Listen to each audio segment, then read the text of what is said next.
다들 어떻게 오셨어요? 저는 인터넷에 임산부를 위한 강의를 한다고 하길래 그 포스터를 보고 왔어요. 어머, 저도 그 포스터 봤어요. 제가 임신 초기라서 많이 막막했는데 이렇게 무료로 강의를 해주신다니 기분이 너무 좋았어요. 다들 임신 초기이신 것 같은데 몇 주나 되셨어요? 저는 이제 막 8주 정도 됐어요. 저는 10주 차예요. 저는 벌써 3달이나 됐어요. 다들 태명이 뭐예요? 저는 꿈에서 아주 큰 백호가 나와서 철범이라고 부르고 있어요. 제 아이 태몽을 저희 엄마가 꺼주셨는데 그 바구니 속에 아주 큰 딸기 3송이가 들어있었대요. 그래서 딸기라고 부르고 있어요. 저는 강에서 황금잉어가 튀어나와서 저에게 안겼어요. 그래서 금이라고 부르고 있어요. 다들 태명이 너무 귀여워요.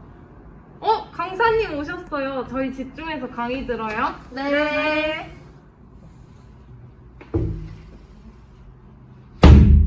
안녕하세요.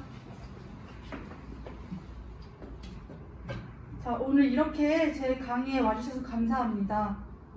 임신을 준비하고 계시는 분도 첫 임신을 하신 분들도 계실 거라 생각합니다. 제가 준비한 강의를 듣고 많은 도움이 되셨으면 좋겠습니다. 제가 오늘 준비한 주제는 크게 5가지입니다.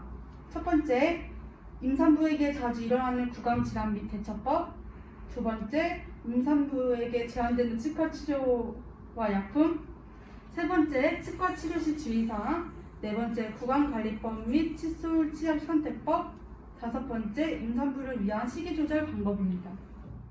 지금부터는 임신 중 가장 흔하게 생기는 치주 질환에 대해 설명드리겠습니다. 먼저 임신성 치은염이 있습니다. 임신을 하면 호르몬 분비의 변화로 적은 양의 치석이 쌓여도 염증이 생길 확률이 높아집니다. 임신성 치은염은 잇몸이 붉고 붉은색을 띠며 양치질을 할 때 피가 나는 증상을 보입니다.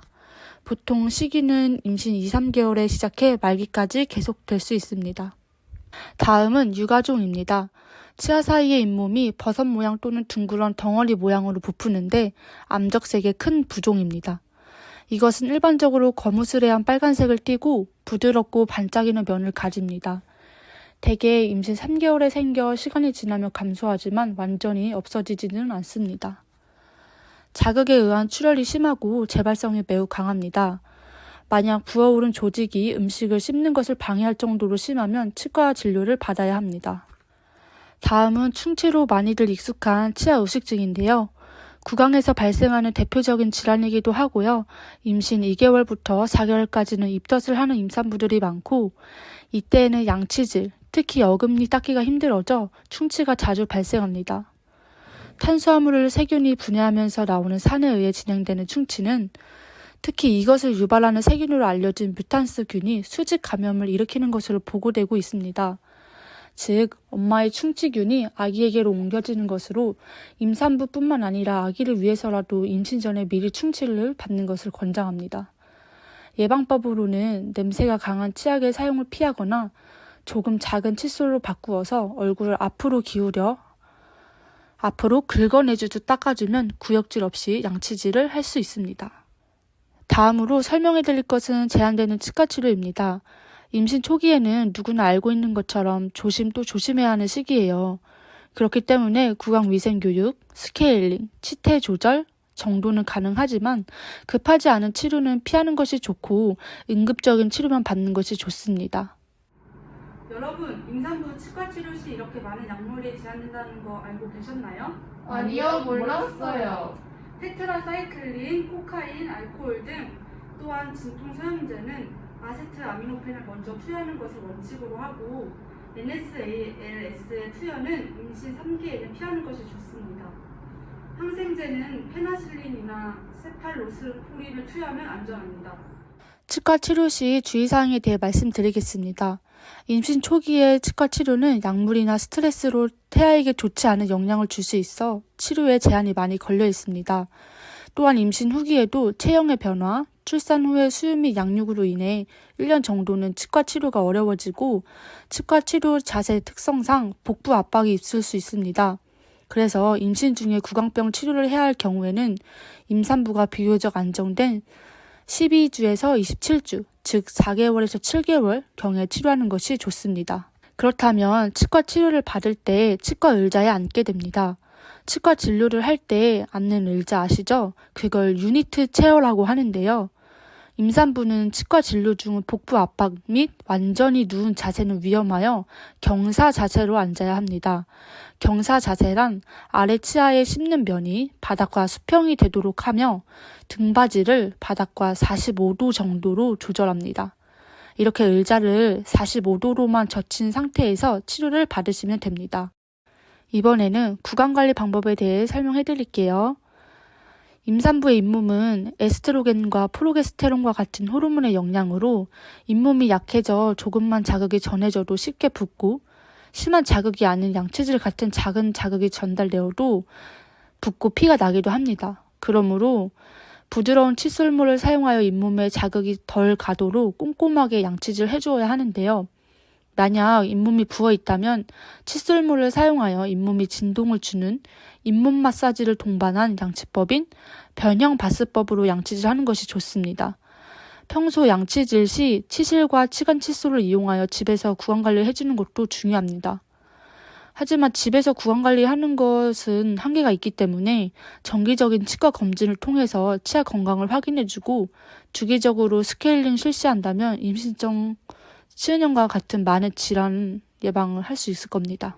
여러분은 입덧을 한 후 구강관리를 어떤 식으로 하고 계신가요?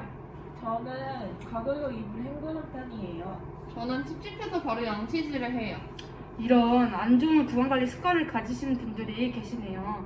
임신 초기 입덧을 하는 경우 위산의 역류로 입안의 환경이 산성으로 변하게 되므로 치아의 부식이나 충치가 잘 생길 수 있는 환경으로 변하게 됩니다.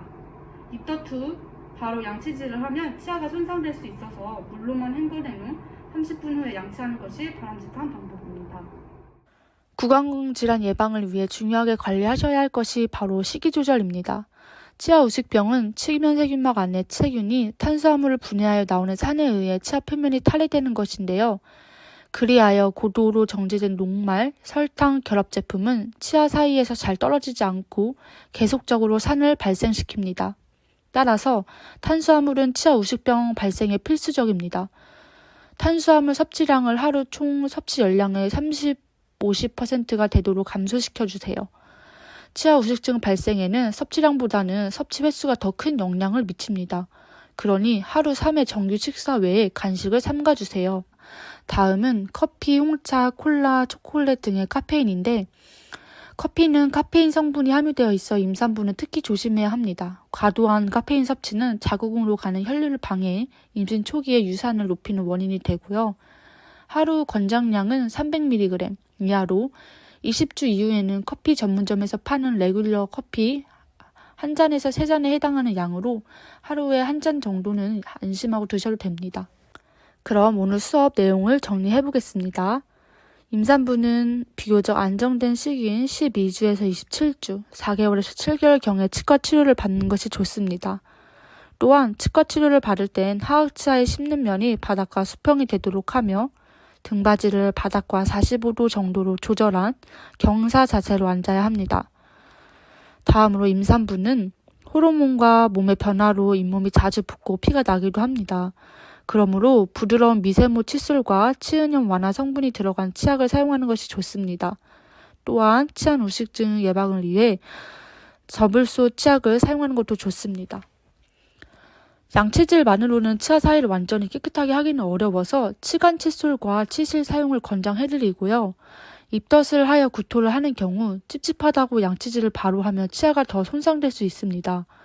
물로만 가볍게 헹궈주시고 30분 후 양치질을 하셔야 합니다.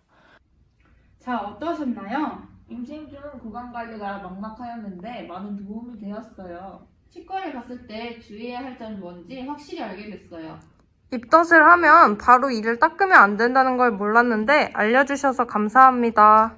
오늘 알려주신 내용을 바탕으로 구강관리 열심히 하셔서 임신 중 모두 건강한 구강으로 출산일까지 건강한 생활을 하셨으면 좋겠습니다. 오늘 강의를 들어주셔서 감사합니다. 감사합니다. 감사합니다.